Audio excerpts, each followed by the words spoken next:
Good evening to you all.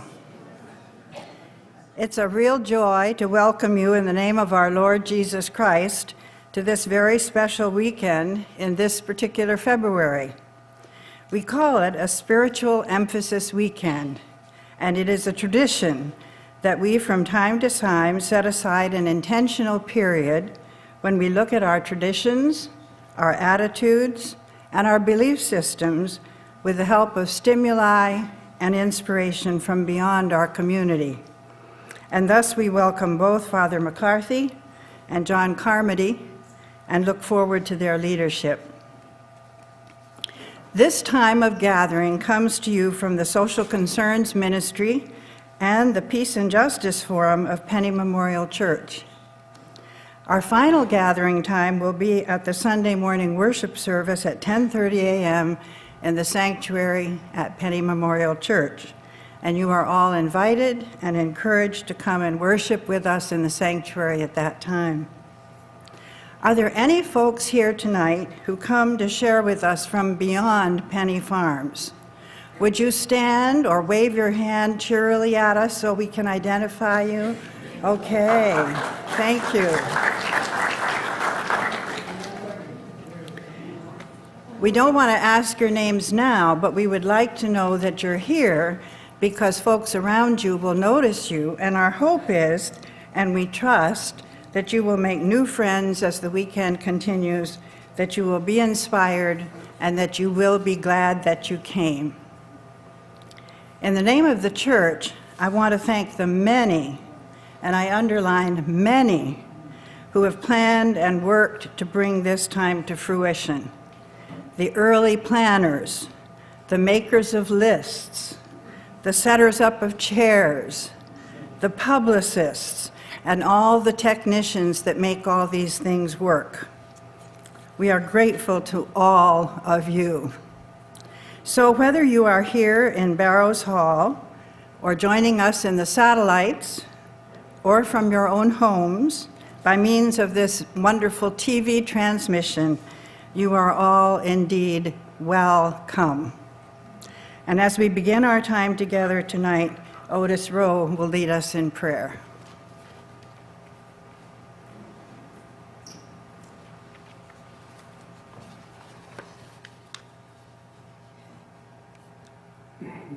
Father God, we gather this evening seeking your presence, your help in truly making this weekend a spiritual experience for each of us. Throughout life, we have all struggled with issues of how to overcome violence with love. Our culture seems to tell us to react to violence with more violence, while Christ's teaching tells us to even love our enemies. We humans, from the beginning of time, were all given the freedom of choice. Grant us, Lord, the wisdom to make the right choices. Be especially with Father McCarthy and John Carmody as they lead us through this weekend. Amen. In introducing Father McCarthy and John Carmody, and Father McCarthy's wife, Mary, is with us, and we're very glad that she's here with us. Would you like to stand, please?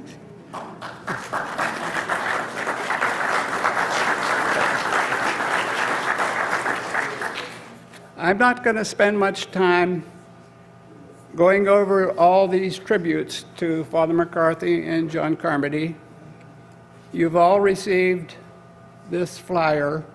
670 of them have gone out to our community and many beyond our community. So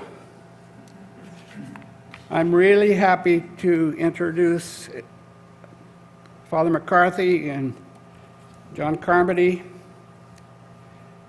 Father Emmanuel Charles McCarthy. But somebody told me that God knows him as Charlie. Knows him best as Charlie. And that's the way he signs all of these emails that we get. So I've taken the liberty this weekend to call him Charlie. And John Carmody will be taking part in many of these presentations, a very important part of this whole program. Wilma and I had the very privilege of meeting Father McCarthy for the first time at a one-day retreat in St. Mary's, just north of here, across the border into Georgia. We were so impressed by what they had to offer that we went to a 5-day retreat up in Biddeford, Maine, and heard them again. And both of these experiences were a spiritual experience for me and Wilma. So we're so thankful to have them here. I don't think I've ever met anyone more dedicated to presenting this message of gospel nonviolence than Father McCarthy and John Carmody. Charlie, guide us forward.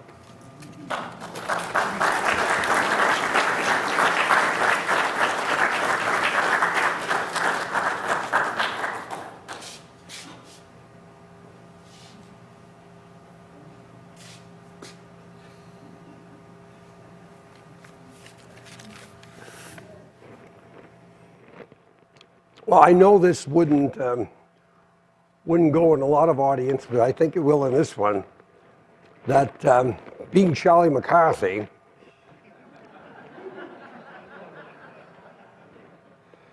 I often thought if I ever wrote my autobiography, I would entitle it God's Eggebergen. Now, I've told that in other places, and people go blank. They had no idea who Charlie McCarthy was, you know? But we know. You know, this little weekend that we're doing, I just like to get it started, you know, with a couple little things that may seem helpful, you know? And, you know, part of the thing is, as you all know, especially those of you who've been pastors someplace, you know, you go into different venues and people don't know you, you know, and what do? They don't know your personality, they're not used to you. And anyway, we used to, when I was rector of the Catholic Seminary in Boston, the Byzantine Catholic Seminary, we used to send all our students to Boston University, to their theology school, to learn homiletics. Because, you know, I mean, they really did a magnificent job of teaching the students, the seminarians, you know? And, you know, most of us Catholic priests, we composed a sermon basically between the altar and the pulpit, you know? But boy, they really did a wonderful job with our seminarians, teaching them how to really speak well publicly and so forth. But one of the things they used to tell them, you know, is when you're not in your own parish and you go to someplace new, you know, one of the easy ways to kind of get a simpatico between yourself and the audience is to tell a little story, a little joke, you know? That kind of makes people think you're human, you know, and so forth. So I'm going to try it, but I'm not much of a joke teller, but I'm going to try it. And you've got to listen now. And even, because you're all Christian, even if you don't think it's funny, at least give a mercy laugh to keep it. Well, it seems once upon a time there were these three pastors in a city. There was the Protestant pastor, the Orthodox pastor, and the Catholic pastor. And they really did all kinds of nice ecumenical things together. They had various services together and social work and prayer services. They really wanted to make it well, you know, do well. Well, one day there was this big ecumenical theological conference that they all were going to go to, and they decided to go together. It was about 4 hours away. And so indeed they did go there together. Protestant minister drove all of them down in his car, and they parked the car, and they went to the conference, and they did whatever ecumenical theologians do with conferences. And then they came out at 6 o'clock at night, see? And they go back to the car, and all of a sudden, they look in the window. And right there in the window, the keys are in the ignition. They run around the other window, looking at, you know. They pull on the doors. None of the doors are open. And it's 6 o'clock at night, and it's a 4-hour drive back, and they're just really now what to do. This is not good. So the Catholic priest says, well, that's easy. We'll just break the window, get the keys out, and drive back, and we'll fix it sometime. Protestant minister says, well, that's fine for you, but it's my car. I don't want the window broken in it. He said, I'll call my wife, and she'll come down with the second set of keys, and we'll open it up. The Orthodox priest says, oh, no. He says, look, it's 4 hours down, 4 hours back. We'll be here all night trying to get this fixed. Let's just call some kind of locksmith and come here, and he'll open the door. And the priest said, you can't do that. There's no locksmiths around at 6 o'clock at night, and they're closed up, and all right. So they go back and forth arguing what to do, you know? And you know how it is. We all know how it is. In the beginning, you have a good idea, and you put it out there, and but once people attack it, now you're defending your whole self and your history and everything else. And they're getting more and more vigorous in the arguments with each other, you know? And pretty soon there's finger waving, and we got to do this, and I got to get there. And people are beginning to stop on the sidewalk and look, you know, because it's really getting out of hand. And so all of a sudden, one of them says, "Oh, stop! We got to stop this! Stop now!" He says, "Look," he said, "I don't know what we're going to decide upon, but I know we got to decide upon it quickly, because just look up there. Those are heavy, heavy storm clouds. And in 5 minutes, it's going to be pouring here, and the roof is down on this car."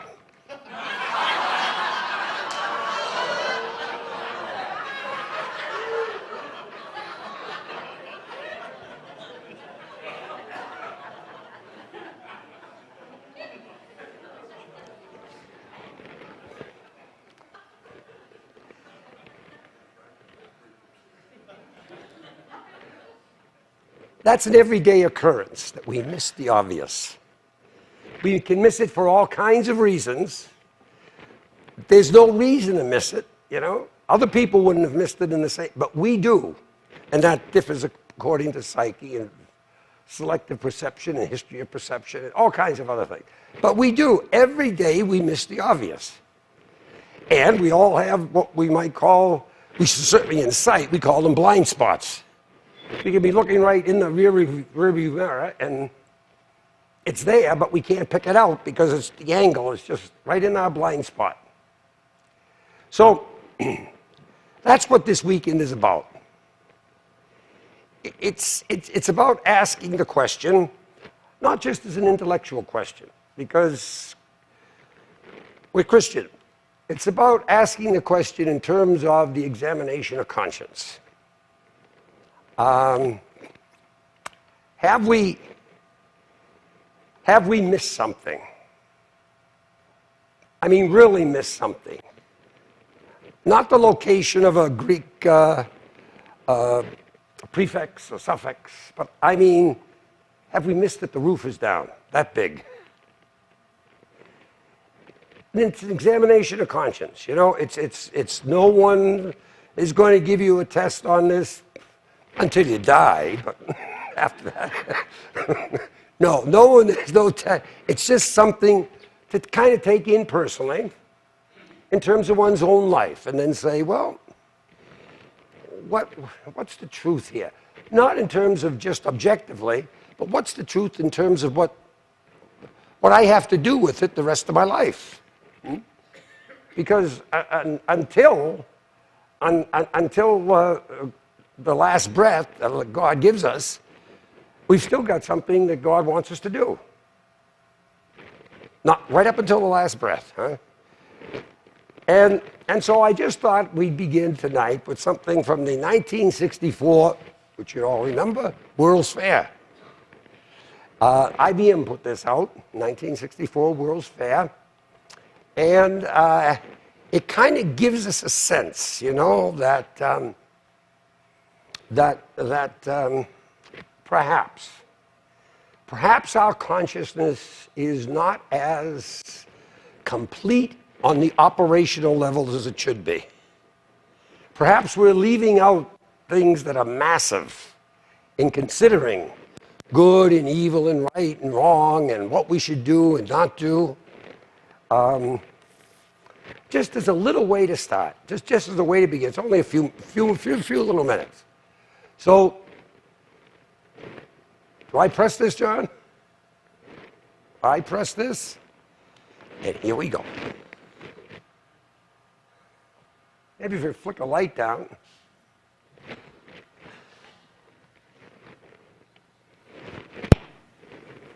Okay, they got it.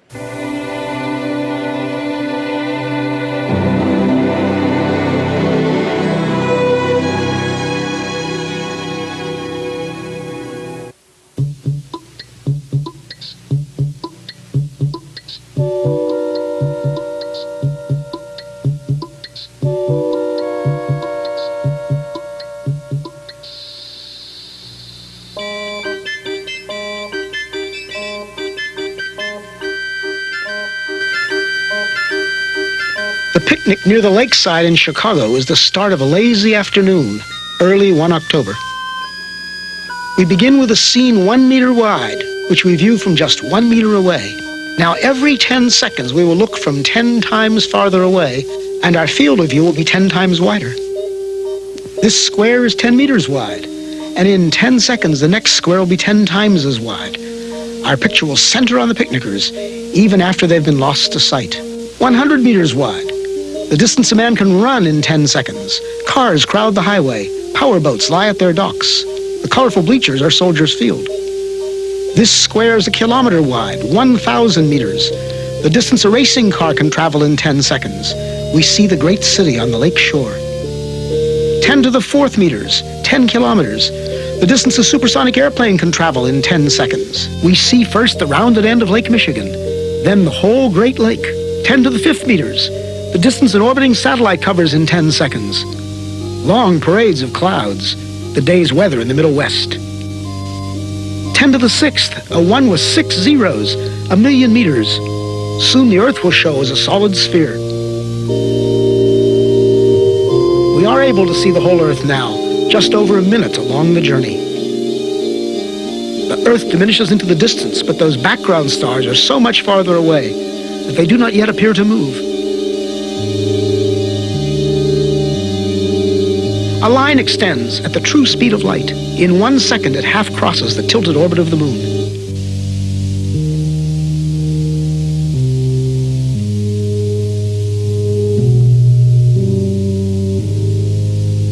Now we mark a small part of the path in which the Earth moves about the Sun. Now the orbital paths of the neighbor planets, Venus and Mars, then Mercury. Entering our field of view is the glowing center of our solar system, the Sun, followed by the massive outer planets, swinging wide in their big orbits.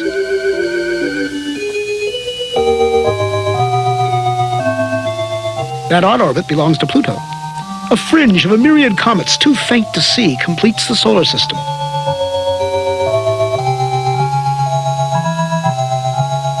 Ten to the 14th. As the solar system shrinks to one bright point in the distance, our sun is plainly now only one among the stars. Looking back from here, we note 4 southern constellations, still much as they appear from the far side of the Earth. This square is 10 to the 16th meters, 1 light year, not yet out to the next star. Our last 10-second step took us 10 light years further. The next will be 100. Our perspective changes so much in each step now that even the background stars will appear to converge. At last we pass the bright star Arcturus and some stars of the Dipper.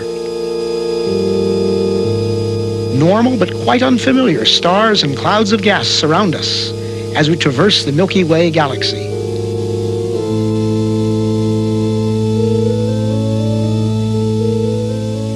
Giant steps carry us into the outskirts of the galaxy.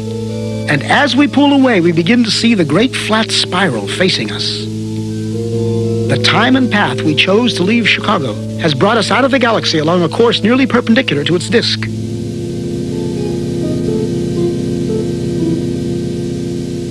The two little satellite galaxies of our own are the clouds of Magellan, 10 to the 22nd power, 1,000,000 light years. Groups of galaxies bring a new level of structure to the scene. Glowing points are no longer single stars, but whole galaxies of stars seen as one. We pass the big Virgo cluster of galaxies among many others, 100 million light years out. As we approach the limit of our vision, we pause to start back home. This lonely scene, the galaxies like dust, is what most of space looks like. This emptiness is normal. The richness of our own neighborhood is the exception.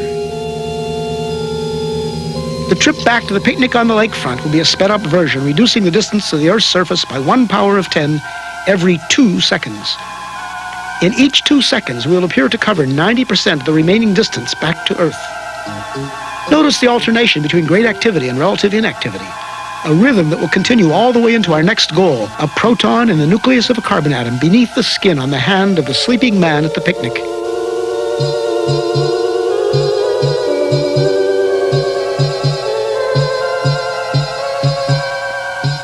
Ten to the 9th meters, 10 to the 8th, 7, 6, 5, 4, 3, 2, 1. We are back at our starting point. We slow up at 1 meter, 10 to the 0 power.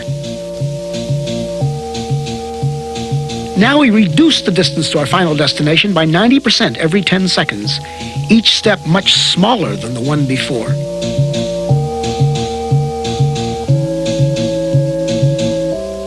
At 10 to the minus 2, 1/100th of a meter, 1 centimeter, we approach the surface of the hand. In a few seconds, we'll be entering the skin, crossing layer after layer from the outermost dead cells into a tiny blood vessel within. Skin layers vanish in turn. An outer layer of cells, felty collagen. The capillary containing red blood cells and a roughly lymphocyte. We enter the white cell. Among its vital organelles, the porous wall of the cell nucleus appears. The nucleus within holds the heredity of the man in the coiled coils of DNA. As we close in, we come to the double helix itself, a molecule like a long twisted ladder whose rungs of paired bases spell out twice, in an alphabet of 4 letters, the words of the powerful genetic message. At the atomic scale, the interplay of form and motion becomes more visible. We focus on one commonplace group of 3 hydrogen atoms bonded by electrical forces to a carbon atom. 4 electrons make up the outer shell of the carbon itself. They appear in quantum motion as a swarm of shimmering points. At 10 to the minus 10 meters, 1 angstrom, we find ourselves right among those outer electrons. Now we come upon the 2 inner electrons held in a tighter swarm. As we draw toward the atom's attracting center, we enter upon a vast inner space. At last, the carbon nucleus, so massive and so small. This carbon nucleus is made up of 6 protons and 6 neutrons. We are in the domain of universal modules. There are protons and neutrons in every nucleus, electrons in every atom, atoms bonded into every molecule out to the farthest galaxy. As a single proton fills our scene, we reach the edge of present understanding. Are these some quarks in intense interaction? Our journey has taken us through 40 powers of 10. If now the field is 1 unit, then when we saw many clusters of galaxies together, it was 10 to the 40th, or 1 and 40 zeros.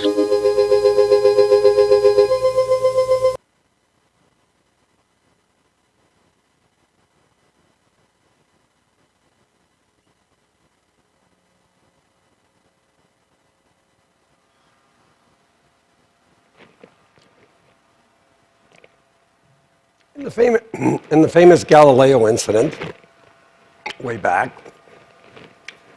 when one reads about it, one finds out that there's almost no malicious people involved. Malice wasn't what was moving it. What was moving the church officials and leadership of that time was, if the sun doesn't go around the earth, rather than the earth going around the sun, then the earth is not the center of the universe. And what does that make a human being? They were concerned about the perception of what a human being is.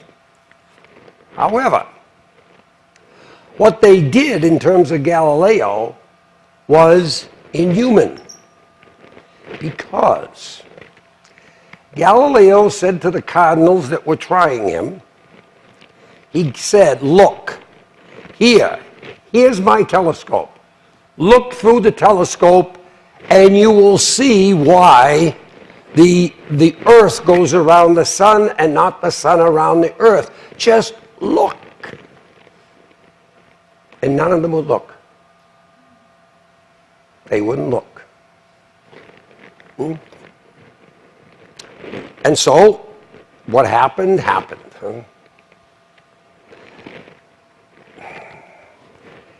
Why didn't they look? Because they were afraid to see what they suspected they would see.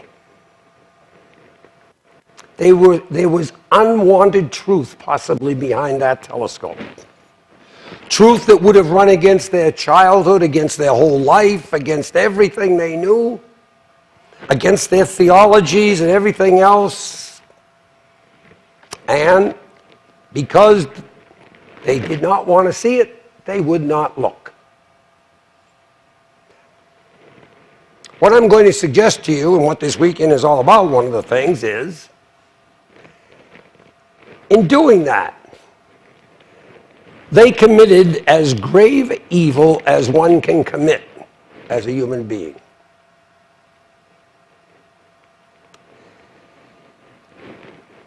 Way back, 500 years before Jesus, in his opening line of his Metaphysics, Aristotle writes, all human beings have a desire to know, and the object of that desire is truth. You and I, the Aborigines in New Zealand, people in Africa, China, Russia, communist, capitalist, does not make any difference at all. Every human being is born with the desire to know, and what they want to know is the truth. No one wants to know what is not truth. And that goes right down to the ordinary work every single day in ordinary life. If you go into a grocery store and you ask for someone the cost of a can of peas, and they say 35 cents, when in fact it's $2.35, they've told you an untruth. That's not what you wanted. You wanted to know the cost of the can of beans. And it is the same all day, every day. You know, we say in the kitchen, where's the bread? We want to know. We're born to know. We're made to know. We can't do anything else other than try to know. So that, now remember, I'm Catholic, so every once in a while I'll have to quote the Pope. But don't take it just because the Pope says it. Just take it on the basis of it's a truthful quote. Right? So, in his encyclical, Faith and Reason, John Paul II writes, although each individual has a right to be respected in his own journey in search of truth, there exists a prior moral obligation and a grave one at that, to seek the truth and adhere to it once it is known. Before there's any talk about war being bad or violence being bad or just war being good or adultery being wrong or incest being wrong, before there's any talk about stealing being wrong, prior to all that moral talk, there is the moral obligation to search for truth. Those things, this teaching, this moral principle, that moral principle, that's secondary. That means you found it now, and it's the truth for you. And then, of course, once found, you are supposed to adhere to it. Why? Because there is an irrevocable, unbreakable coherence in the human mind between truth and meaning. What is meaningful, what is truthful is meaningful, and what is not truthful is not meaningful. Why? Because, as we'll see in a definition later on, truth is defined as the conformity of mind to reality. The conformity of, as my mind conforms to reality, that's truth. I have truth. But when the mind is not conforming to reality, when it is only when it's only talking about something that is unreal, but calling it truth, it's dealing in the domain of illusion, non-reality. Non-reality is not truth. Truth is about reality. Non-reality cannot give meaning. Fine, it can give a passing meaning, temporary meaning. Pleasure can give you meaning for a short period of time. But the meaning that human beings desire and want, my life is meaningful, this act is meaningful, that comes with following truth. Following what you have as truth. So, before there are all other moral obligations, the human being, wherever he lives or she lives, in whatever time and place he or she lives in, has the obligation, by moral we mean it's the right thing to do, has the obligation to search for truth. And once they find that truth, once they find out what they see as reality is, they have the obligation to adhere to it, to live it. Because there's no meaningful life, no good life for a human being, in the sense of the word of what people are supposed to be, that is independent of truth. And so,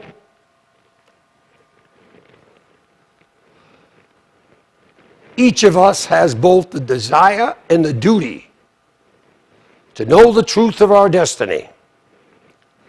The thirst for truth is so rooted in the human heart that to be obliged to ignore it would cast our existence into jeopardy.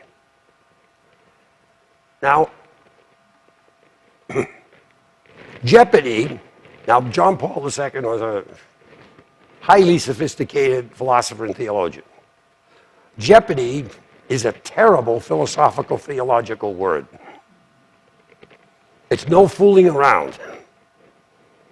There's something about one's very existence that is thrown utterly out of kilt. Utterly out of kilt. If he or she intentionally ignores their search for truth or the truth. There's something about truth that is central to the meaning of existence, central to living a meaningful life, a good life, central to what God wants of us if we're Christian or theist. And to ignore that casts life into jeopardy. And so,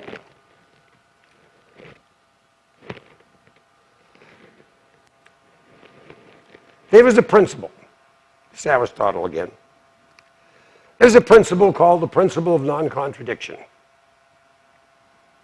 It governs everything you say, everything I say, everything you write, everything you read. It governs all language.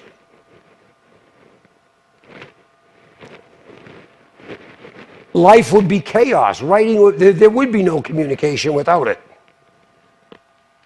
The principle of non-contradiction is between two logical and meaningful propositions, X and not X, there is no middle ground.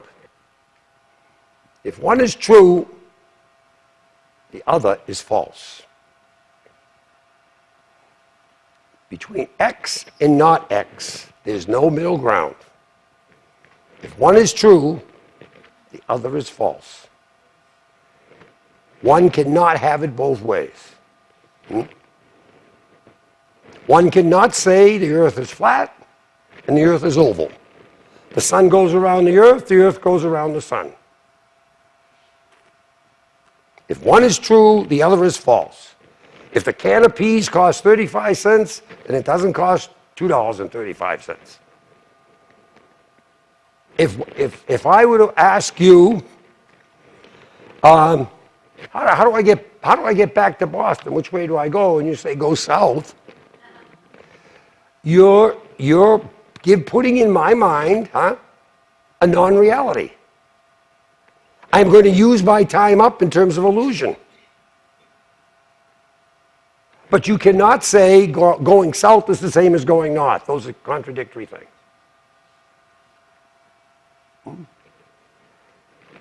The principle of non-contradiction is binding in all human conversation, whether we know it or not.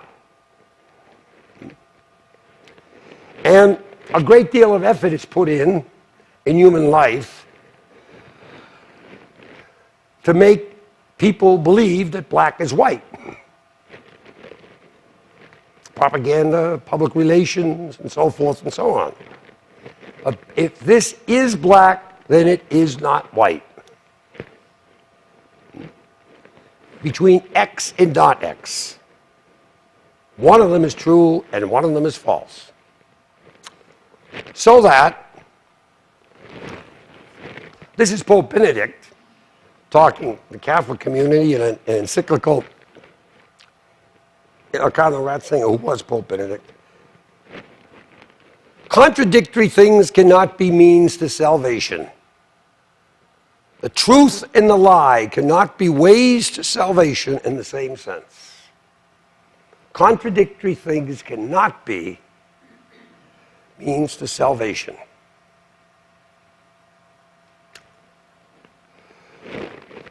When he became Pope, he gave a talk at the university that he used to be a professor at, Regensburg, Germany.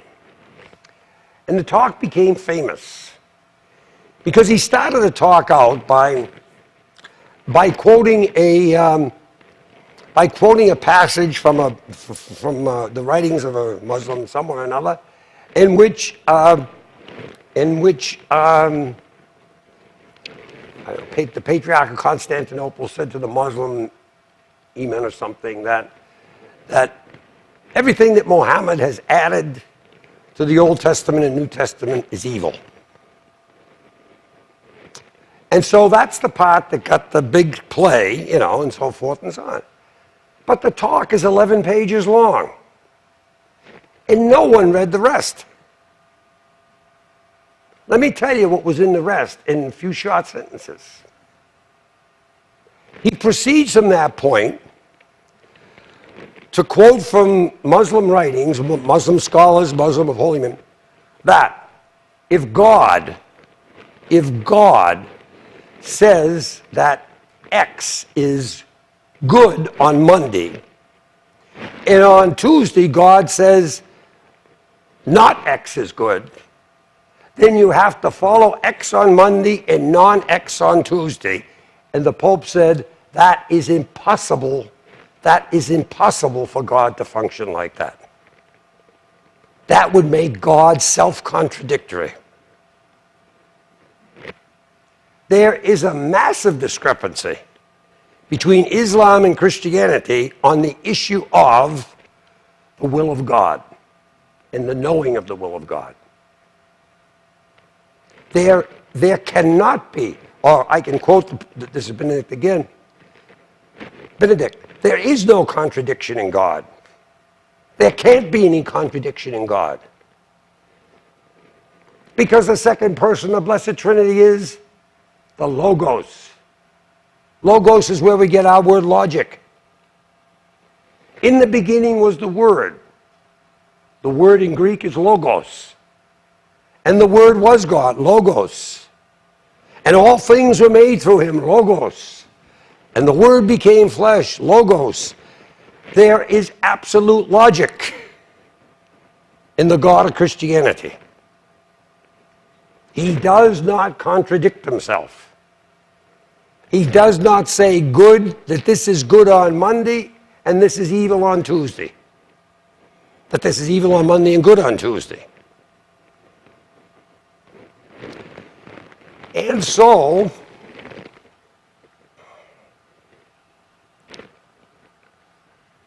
as I said, truth is the conformity of mind to reality, the coherence of mind to reality. And that's what we're about here, this little weekend. Remember God, remember the gospel of Jesus Christ is about God. And God is of infinite depth. There is no one moment where any of us can say, I got it. I got it. Mm-mm. As long as we're alive, we have our God-given gift to search for truth. We have our God-given moral obligation to search for it. And we have our God-given moral obligation to change our minds, to conform our actions to a new truth that we come across. But it has to be truth. It has to be truth for us. So that I thought that I just do this now with this black whiteboard here. And it might be, we could use the lights now, yeah. Want everyone to be able to see. Okay? Everyone can see? Okay. So, suppose this circle. Suppose that circle represented all reality. Everything that there is and was and ever will be. Past, present, and future. Every atom, every molecule.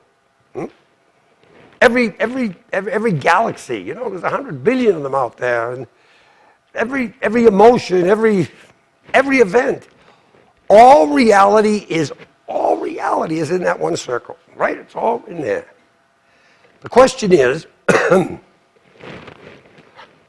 how much reality does any one person know? About 100 trillion zillion times less than that. Almost nothing.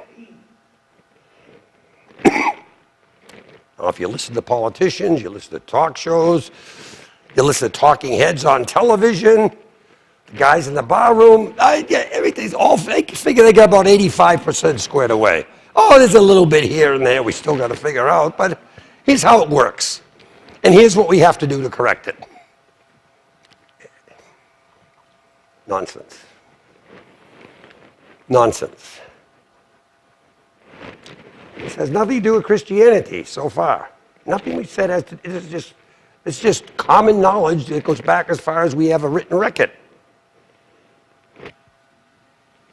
Every society, or at least some people in every society, have figured out that we are born into a question mark, we live in a question mark, and we die into a question mark. Is that the human brain tells us that? You know, I always enjoy the second part of this, the second when he goes down. That's not the whole body. That's one little cell he's going into.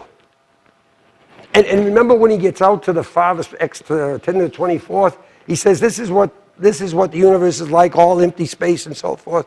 Well, that's 1964. We know now that's not all empty space. That's all dark matter that makes up 98% of what you and I are, right in the cell, everything else. It's not empty at all. It's full, and it's full of energy. But we didn't know it back in 64. New truth. Now, how much, as we say, how much of that does any one person, you know? Well, this would all be a really kind of interesting academic reflection. Something to pass time, you know?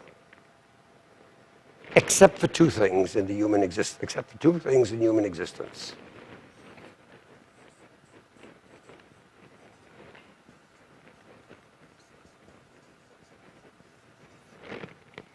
Evil and death.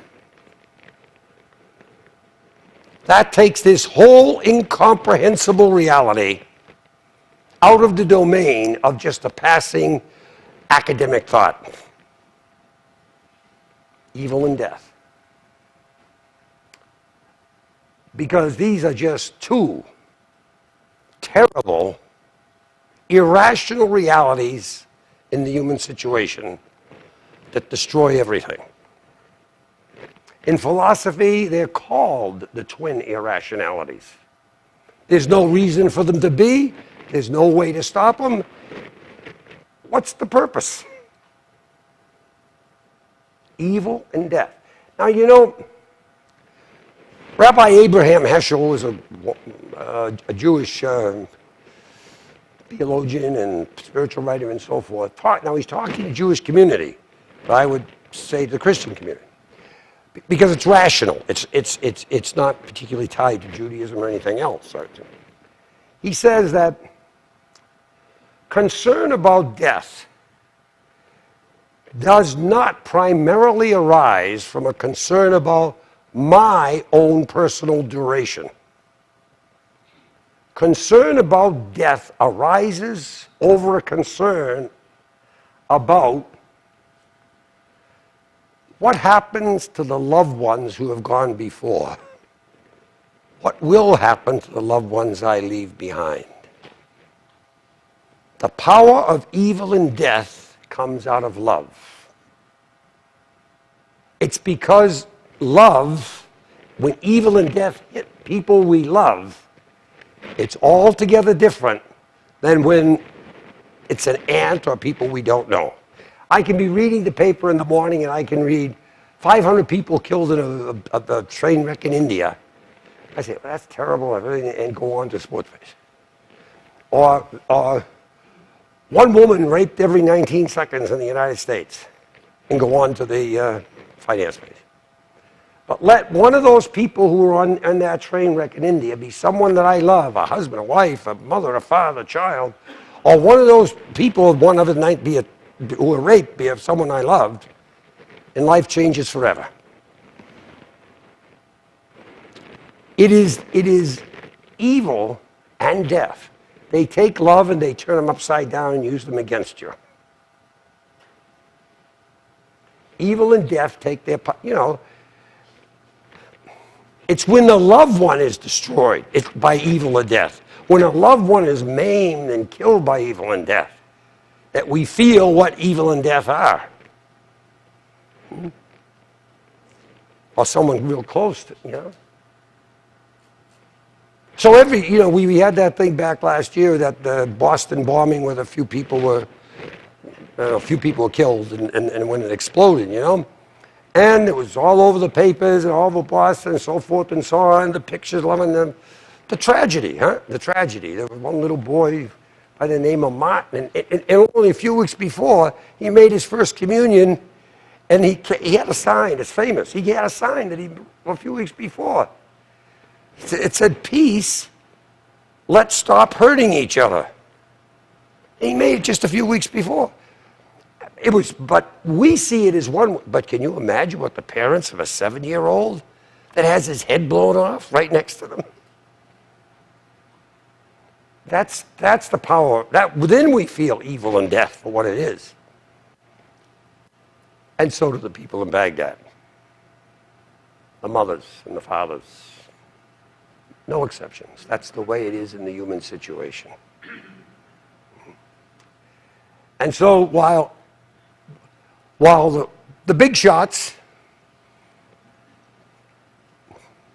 may be concerned about the body counts, you can never just destroy, maim, mutilate one person.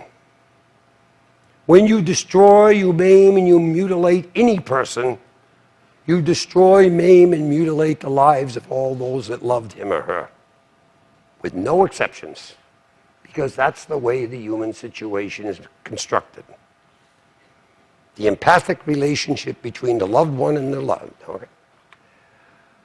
So but it's incomprehensible. This is incomprehensible. And this is in the middle of it. And that makes it even worse. And it's not an academic game. And people have known this from the time of recorded history, which is about 5,000 years ago. They've known this, they've known it's there, and they've known. After examining it all, they can't figure out the first step to take in terms of these two things. What people universally do is this. Here's the little person down here. They go looking to see if perhaps the source of all this, the one that put it together, knows how it works. If that source of all reality would somehow communicate back down here to tell them how to live amidst the incomprehensibility of existence. Not just what we saw in Powers of 10 and so forth and so on, but with this added. How to live amidst that so that somehow they and their loved ones would ultimately be safe, secure. In other words, the technical word for that is they go looking for revelation. Revelation. They go looking for revelation because in the face of this, within this, reason is impotent. It has no answers. When reason comes up against evil and death, it buckles. Oh, fine, you can kill the local leader, or you vote him out of office, or you can do this. There's not one speck of history that says anything gets any better for most of the people in the world by getting rid of the evil one, as opposed to evil. So, people go looking for revelation, God, if you will. Does God somehow speak a word down here to somehow tell us? And they looked at all kinds of ways throughout history. People thought God was speaking at one time through the flight of birds. You know, birds are in the air, and they'd follow the wings, and the augury it was called. And then God spoke for other people through special places in the ground, oracles. But they were looking for the same thing. God, how? Huh? Some people thought God sent specially anointed people to tell people how to live so they could get through this incomprehensibility and be safe for them and their loved ones. Specially anointed. The Greek word for anointed, Mashiach, Messiah. The Hebrew word, the Greek word Christ. Jesus Christ is the specially anointed from God who comes to humanity to tell them how to live in the middle of this incomprehensible but furnace of reality, of evil and death, in a way that conquers it for them and their loved ones, indeed for everyone. How do I know that? Because that's what it says. Our word for communication is word. In the beginning was the Word. The Word was with God. The Word was God. And all things were made through him. And without him, nothing would have been made. He knows how it works. And the Word became flesh and dwelt amongst us and said, "This is the way to eternal life." The same Word that brought the universe into existence, that same Word spoke the Sermon on the Mount. The same Word. There can be no contradiction between the structure of the universe and what the Sermon on the Mount asks people to do. Because the Word is logos, logic. There is no contradiction in the Word. And therefore,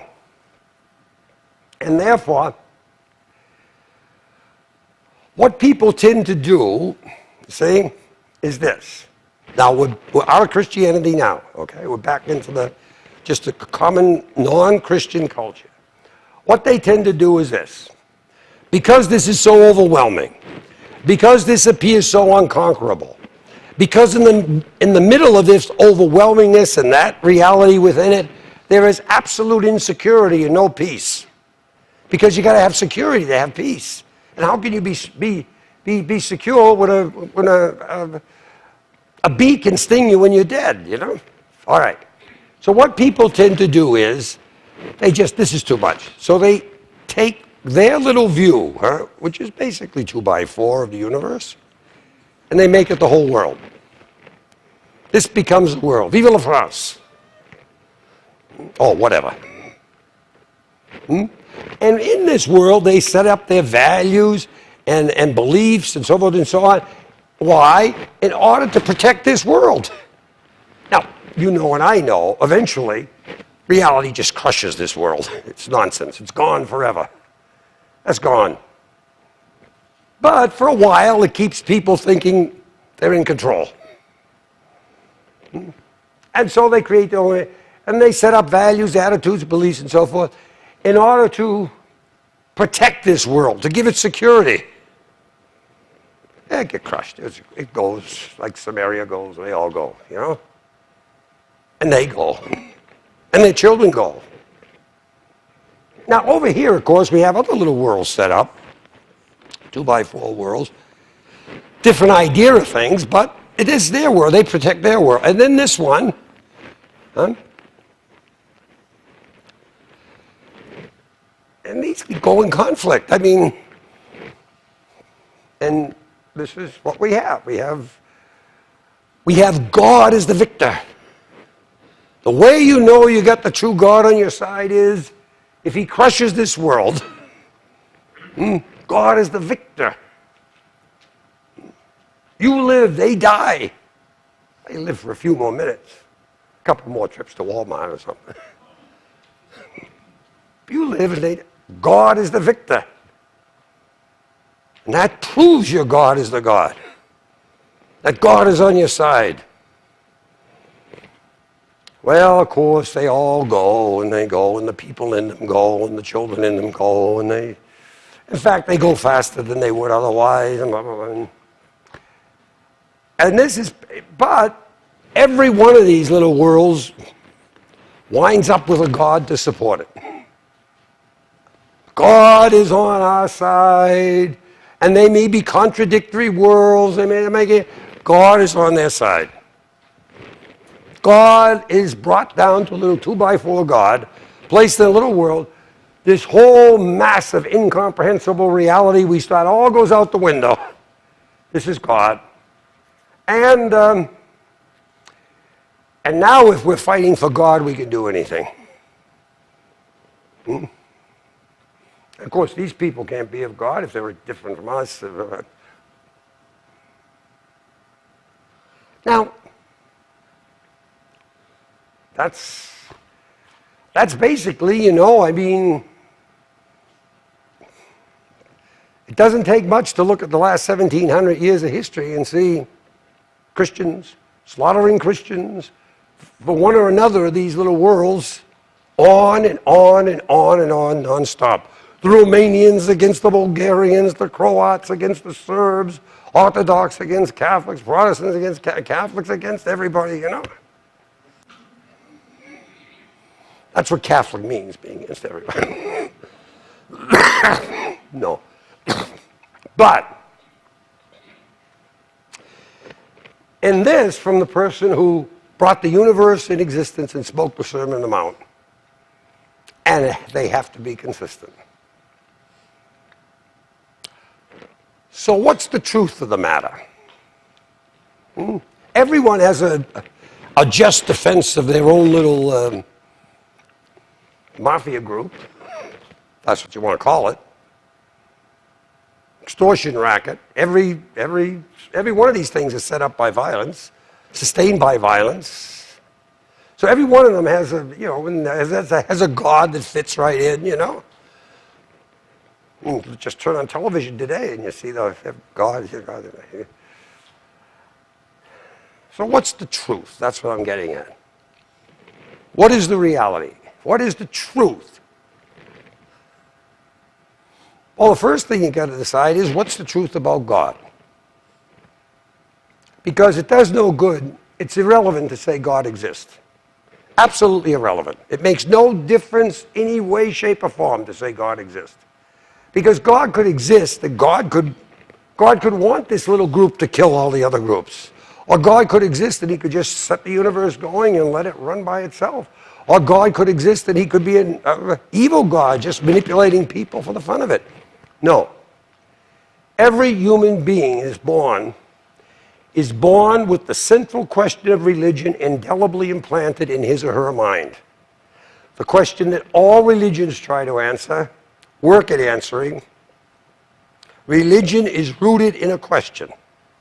And that question is, what kind of God is God if God exists? And what does God expect, if anything? The kind of God that God is, and what does God expect? The nature and the purpose of God's creation. The nature and purpose of God, the nature of God and the purpose of his creation. That question can be answered in 1,000 different ways. And that's what comparative religions do, and so forth and so on. But if Jesus becomes human, and he's like us in all things but sin, then he also has to answer that question. What kind of God God is, and what does he expect, if anything? And he, as the incarnation, the self-revelation of God, is the answer to the question. This is God's will. He says the truth, and he adheres to it unto death. And what's that? God is Abba of all, Father of all. God is a God that teaches, love your enemies, do good to those who hate you, pray for those who persecute you. There is not one sentence in the Gospels that has anything about Jesus supporting war. The just war theories that all these little ones have worked out, in the Christian nations that is, the just war theory owes nothing to the teaching of, or the person, or the life, or the death of Jesus. It's a pagan development 65 years prior to Jesus with Cicero. That Augustine takes over about the 4th century, and then it goes on, and because all these people want a God who will defend them, and also a God that's Jesus, But the defense they want is a defense that Jesus rejected. That is, hating people, destroying people, killing people, maiming people, murdering people. For what purpose? Well, to conquer evil and death. Evil and death will not drive out evil and death. Absolute absurdity. So we'll stop there for tonight, and we'll pick it up tomorrow morning. And remembering what we're asking here. It's not what's the truth of all this. It's what's the truth of the Gospels. What's the truth of Jesus as he reveals it in the Gospels? Obviously, the church doesn't exist in order to find loopholes to Jesus' teaching. It's to proclaim what he proclaimed. Because that's the Great Commission to the church. Matthew 28:20. Go ye therefore and make disciples of all nations, baptizing them in the name of the Father, the Son, and the Holy Spirit. We hear that all over the place. And the next phrase is always left out. And teach them to obey all that I have commanded you. I. Not Rachel Maddow or Hannity or, Obama or Bush. I have commanded you. Cicero, I don't know. I. And what I have commanded is, love your enemies, do good to those who hate you, pray for you. And even more strongly, the only commandment of Jesus that is unique to the entire gospel. Every other one can be found someplace in the world at some time. And that, he even says, it's a new commandment. Love one another as I have loved you. That's what we're supposed to be teaching. So, if we can picture Jesus with a machine gun, then that's the truth. So, just for one final thought, which this is, and you know what we do? We say, did you ever have a little kid? I'll be through in a minute, but did you ever have a little kid, 3 years old, little baby, 3 years old, and they want to help you with the dishes. And one day you go out in the kitchen, and you see them, and they're standing on a chair, they got books on the chair, they're up on the sink, they got a few dishes, and the sink is loaded with soap, and it's falling over the edges and so forth, and you say to them, no, that's not the way to do it. That's not the way to do it. What I want you to do, what you got to do it is this way. And they say, no, this is the way it is. And you say, no, and they argue. So finally, I'm going, what can I do? They won't change. And sure enough, 3 minutes later, they're screeching, they got soap in the eyes, and they got this and that, they fall off the chair. You have the authority. You have the experience. Doing dishes, you know what's not going to work. So take a look at this.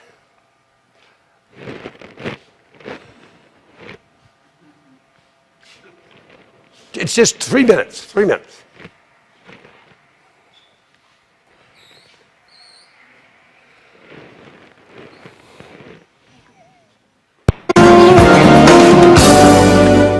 And this is my office. What do you do? I'm a doctor for women. What do you do with them? I deliver their babies. Deliver?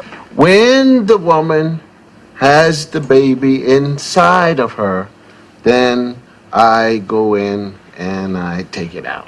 No, you don't. Everybody knows that the stork brings the baby. Who told you that? My daddy. Okay, well, the stork puts the baby inside of the mother, and then I go in and I take it out. The stork brings the baby to the hospital, drops it in the bassinet. So you're saying that the baby is not inside the mommy? Then why is it that the mother gets real big? Because she eats a lot of food. Now let me get this straight. You say that the stork carries over, puts the baby in the bassinet, and the mother is real big because she eats a lot of food. You got it. I see. Well, then why is it that the mother has to go to the hospital? The stork brings the baby to the hospital, drops it in the bassinet. The mommy goes to the hospital and gets it. If the stork does all that, why doesn't the stork just bring it to the mommy's house?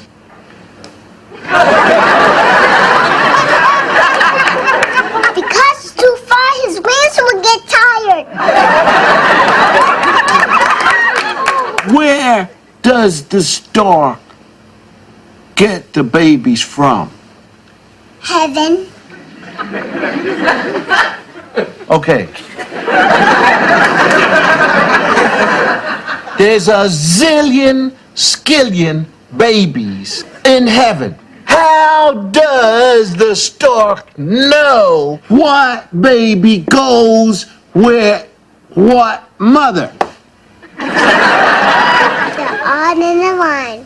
You know, like you go to the bakery and get a number?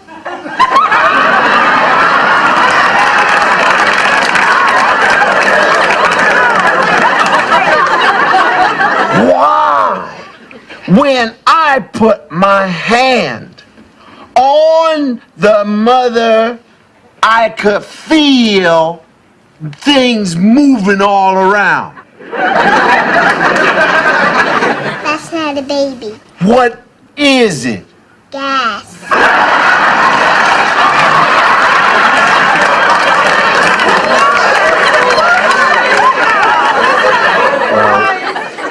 Thank you for explaining it to me. You're welcome, but you still didn't tell me what you do. I'm in charge of gas.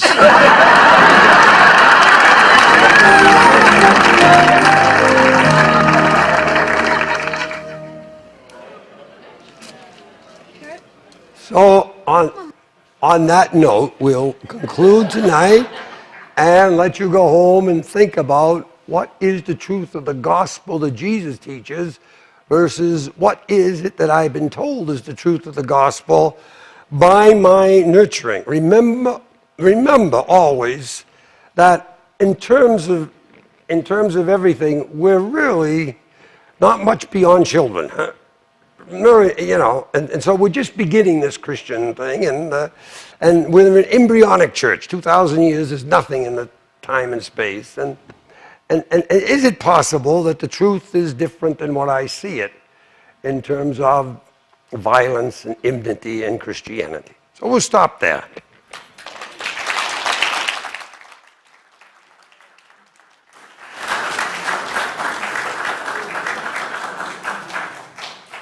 When you come back tomorrow, we hope you'll bring somebody with you. And thank you.